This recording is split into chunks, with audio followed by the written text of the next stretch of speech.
امیر جماعت اسلامی پاکستان سراج الحق کی راجنپور آمد اور پریس کانفرنس بھی کی۔ سراج الحق کا کہنا تھا کہ حکومت پاکستان سے مطالبہ مہنگائی پر کنٹرول ہونا چاہیے۔ رمضان المبارک میں یہاں ذخیرہ اندوزی میں اضافہ ہوتا ہے۔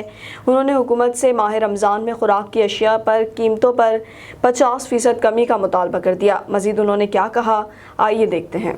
چند دن بعد پاکستان میں اور عالمی اسلام میں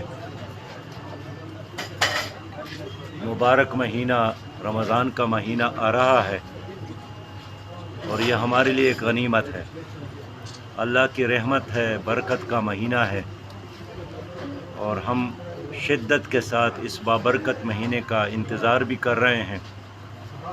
اس موقع پر میں حکومت پاکستان سے مطالبہ کروں گا کہ رمضان کے دوران مہنگائی پر کنٹرول ہونا چاہیے، احترام رمضان جو آرڈیننس ہے اس پر پوری طرح عمل کرنا چاہیے اور عوام کے مشکلات کے پیش نظر خوراک کی چیزوں میں 50% ان کی قیمتوں میں کمی کرنی